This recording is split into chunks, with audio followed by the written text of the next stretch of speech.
Hi guys, how are you? Today we will discuss about the introduction to the chemistry of ninth class. First of all, we will discuss about the definition of the chemistry, but before discussing the chemistry, we will discuss about the science. What is the science? Actually, the understanding of world. How do we understand the world? World. Understanding the word is called science कि हम किस तरीके से word को understand करते हैं उसको हम क्या कहते हैं, साइंस कहते हैं। और इसकी डिफरेंट ब्रांचेस होती हैं और उन्हीं ब्रांचेस में से एक ब्रांच क्या होती है, केमिस्ट्री होती है। And what do we study in this branch? Actually the branch of the science science है। साइंस की वो ब्रांच जिसमें हम डील करते हैं, किसको डील करते हैं, कंपोजिशन को, स्ट्रक्चर को, properties and the reaction of the matter. Matter क्या होते हैं, हर वो चीज, everything around us is the matter that has the mass and occupies the space, and that is called the matter. उसको किसमें हम स्टडी करते हैं, केमिस्ट्री में स्टडी करते हैं। Everything that is around us is matter and the chemical reactions of the matter and the structure, composition and its properties, this is deal in the chemistry. Okay, so in this lecture we will study about the branches of the chemistry. What are the different branches of chemistry? Branches of chemistry. Actually, there are many branches of the chemistry, but the branches that we will deal in this chapter will be the 8 branches. First branch that we will deal is the physical chemistry. So, what is the physical chemistry? The physical chemistry is that branch of the chemistry in which we will deal with the structure of the in which we will deal with the relationship between the composition and the physical properties of the matter along with the changes in them. मतलब हम इसमें क्या study करेंगे, इसमें हम study करेंगे relationship, study करेंगे किसका रिलेशनशिप, हम इसमें स्टडी करेंगे रिलेशनशिप, हम इसमें स्टडी करेंगे किसका, स्टडी करेंगे भाई रिलेशनशिप होता है ये, किस इसका रिलेशनशिप होगा, इसमें किसका रिलेशनशिप होगा भाई, इसमें रिलेशनशिप होगा, इसमें किस चीज का रिलेशनशिप होगा, ये between the composition and the physical properties of matter. Composition होगी और क्या होगा, एंड फिजिकल प्रॉपर्टीज होगी भाई, फिजिकल प्रॉपर्टी।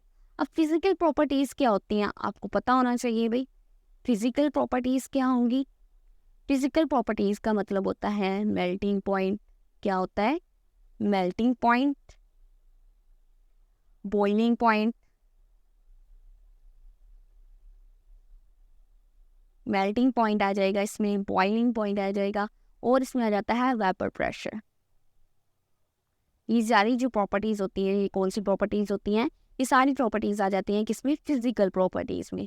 इसके अलावा हम इसमें प्रॉपर्टीज जो और डील करती हैं फिजिकल केमिस्ट्री हमारी, वो होती हैं आपके पास स्ट्रक्चर ऑफ एटम होता है, और आपके पास इसमें क्या डील किया जाता है, और इसमें हम लोग डील करते हैं फॉर्मेशन ऑफ मॉलिक्यूल्स। जो स्ट्रक्चर हम एटम का पढ़ते हैं वो क्या होगा, वो भी फिजिकल केमिस्ट्री में हम डील करते हैं। इसके अलावा हम इसमें क्या डील करते हैं, जो मॉलिक्यूल बनते हैं फिर एटम से, वो भी हम किस में डील करते हैं, वो भी हम फिजिकल केमिस्ट्री में ही डील करते हैं। इसके अलावा behaviour of gases, liquids and the solids and the effect of temperature and the radiations, these are all dealt in the physical chemistry. क्या होगा और फिजिकल केमिस्ट्री में हम डील करेंगे। इसके अलावा हम डील करेंगे रेडिएशंस जो कि किसी भी मैटर में से निकलती हैं, वो सारी हम कहाँ पढ़ते हैं भाई, वो भी हम फिजिकल केमिस्ट्री में पढ़ती हैं। टेम्परेचर के जो इफ़ेक्ट्स होते हैं वो भी हम कहाँ देखते हैं, वो भी हम यहीं पढ़ते हैं। इसके अलावा जितना भी बिहेवियर होता है किस चीज़ मैटर का, जैसे कि सॉलिड्स होती हैं, लिक्विड्स होती हैं, या आपके पास जो होती हैं गैसेस होती हैं, वो भी सारा आप कहाँ पढ़ते हैं, फिजिकल केमिस्ट्री में ही पढ़े जाते हैं। अब आपके पास आ जाती है दूसरी ब्रांच ऑफ केमिस्ट्री, जो कि कौन सी है, ऑर्गेनिक केमिस्ट्री। ये बहुत ही इम्पोर्टेंट आपकी ब्रांच होती है।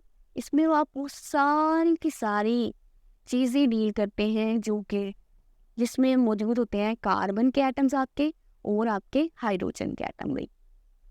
एक तो आपने इसमें आपके पास इसमें होता है कार्बन का एटम, और दूसरा आपके पास इसमें होता है इम्पोर्टेंट हाइड्रोजन का एटम। ये आपके पास बहुत इंपॉर्टेंट ब्रांच होती है भाई।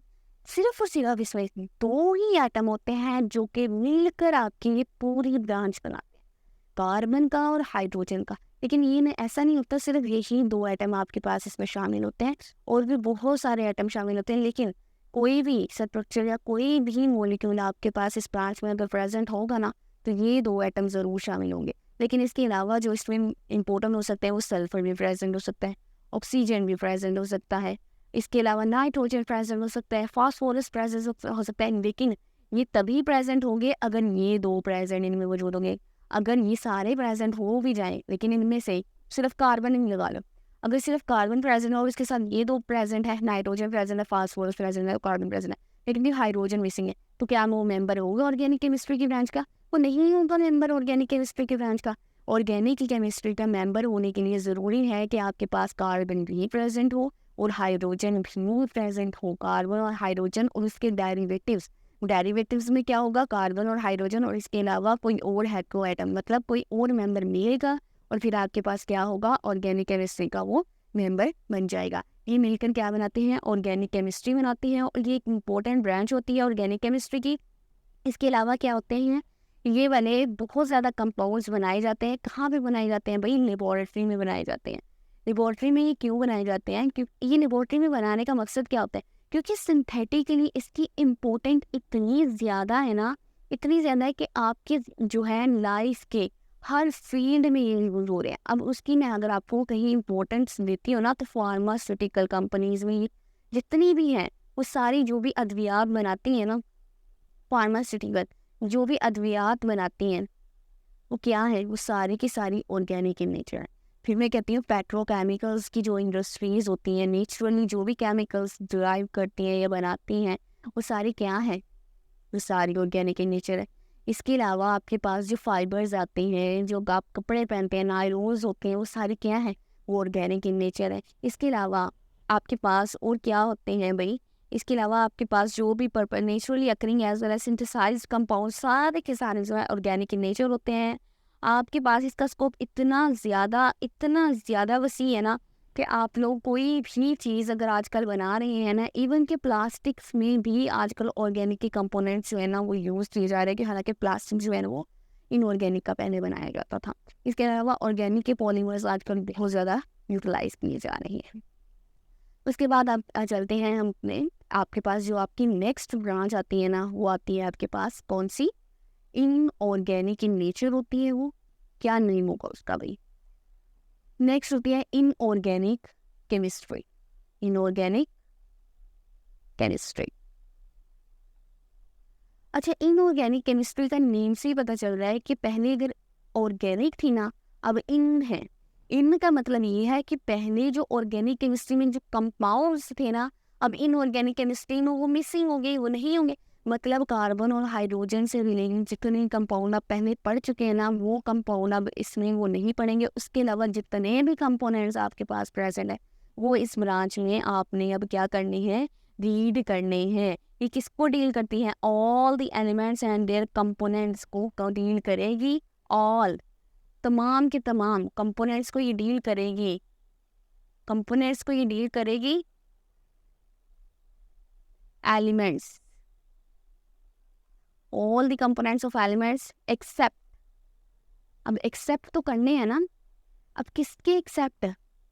कौन से एक्सेप्ट होंगे? Carbon and hydrogen. भाई इसके अलावा जितने भी होंगे ना, उसको करेगी एंड देयर डेरिवेटिव्स। जाहिर सी बात है, इनको ये डील नहीं करेगी। अब भाई इनमें कौन कौन से कंपोनेंट्स आते हैं? सबसे पहले तो सिरामिक्स बड़े इंपॉर्टेंट होते हैं इसमें। सिरामिक्स कौन सी होती है? सिरामिक्स जो आपके टॉयलेट्स वगैरह में यूज़ होते हैं। ये सिरामिक्स सिंथेटिक कंपाउंड्स होते हैं भाई, जो आपके इलेक्ट्रॉनिक्स में यूज़ किए जाते हैं, इनमें बहुत ज़्यादा इस्तेमाल होते हैं। इसके अलावा जो है आपके पास एप्लीकेशन जो है इसकी इंडस्ट्रीज़ में बहुत ज़्यादा होती हैं। सीमेंट की इंडस्ट्रीज़ में बहुत ज़्यादा यूज़ किए जाते हैं भाई। आपकी inorganic chemistry cements house hold industries में यूज़ किए जा रहे हैं भाई, बहुत ज़्यादा। ग्लास इतना यूज़ होता है आपकी लाइफ्स में, तो यहाँ पे ग्लास की इंडस्ट्री में यूज़ होते हैं, आपके पास ये मेटलर्जी में यूज़ किए जाते हैं, मेटलर्जी। और मेटलर्जी में अगर मैं आपसे कहती हूँ, आप ओर्स को हर जगह यूज़ करते हैं। ओर्स को यूज़ करने के लिए के क्या ज़रूरी होता है कि आप ओर्स के एक्सट्रैक्शन करते हैं। अब मेटलर्जी क्या होती है? मेटलर्जी यही होती है कि extraction of metals from the ores. अब ओर्स अगर आपसे कहते हैं तो ओर्स क्या होता है भाई? Ores refined unrefined form of metals. जब मेटल्स को जब आपने ज़मीन से नहीं निकाला होता ना, तो अनरा फॉर्म में होती है, मतलब इम्प्योर फॉर्म में होती है। तो वो इम्प्योर फॉर्म ऑफ मेटल्स जो होती है ना, उसे हम क्या कहते हैं? ओर्स कहते हैं। ओके जी। तो आपके पास जो नेक्स्ट है ना, आपकी नेक्स्ट आपके पास जो है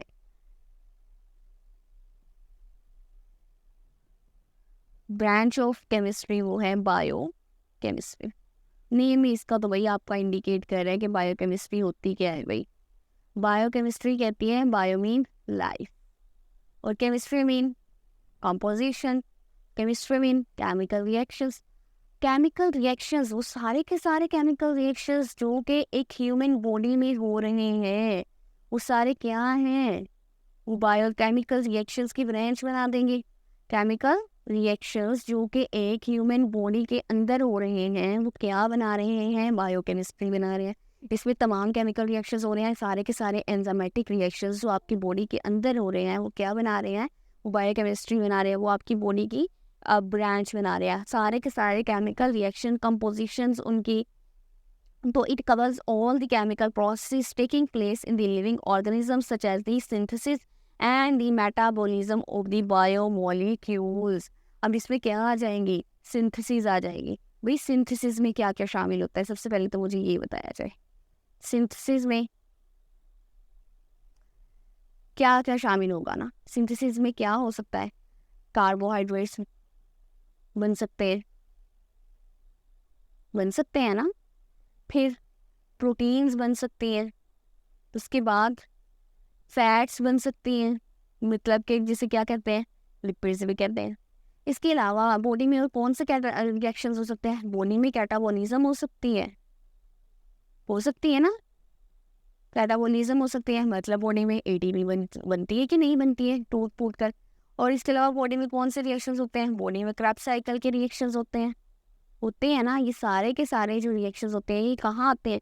ये सारे कहाँ आते हैं? ये सारे के सारे बायोकेमिकल रिएक्शंस है और बायोकेमिस्ट्री में पढ़े जाते हैं। ये सेपरेट डिसिप्लिन के तौर पर आई है, जिसको साइंटिस्ट ने बिगन की है स्टडी करना, how living things obtain energy, कैसे लिविंग थिंग्स ने ऑब्टेन करती है energy from the food, and how the fundamental biological changes occurs during the diseases. अब डिजीजेज जो होती हैं आपकी, ये किस तरीके से डिजीजेज आपकी बॉडी में अक्कर हो रही है, कैसे इनका प्रोसेस चल रहा है, कैसे ये आपकी बॉडी में केमिकल रिएक्शंस रिलीज कर रही है, कौन से हार्मोन्स है आपकी बॉडी में जो आपकी बॉडी को इफेक्ट कर रही है। ये हार्मोन्स का आपकी बॉडी को इफेक्ट करना, केमिकल चेंजेस का आपकी बॉडी में आना, ये सारा का सारा कहाँ पढ़ा जा रहा है? ये सारा का सारा केमिस्ट्री की ही ब्रांच है, बायोकेमिस्ट्री, जहाँ पे हम इसको रीड करते हैं। इसके अलावा और भी बहुत सारी बायोकेमिस्ट्री की ब्रांचेज हैं, फील्ड्स हैं, जैसे कि मेडिसिन्स आ जाती हैं। उसके अलावा और कौन सी होती है? फूड केमिस्ट्री आ जाती है। कौन सी आ जाती है? Food chemistry. और इसके अलावा आ जाती है एग्रीकल्चर। क्या आ जाएगा? Agriculture chemistry. ये भी बायोकेमिस्ट्री की ब्रांचेज है, जिसमें फील्ड्स है, जिसमें हम बायोकेमिस्ट्री को स्टडी करते हैं।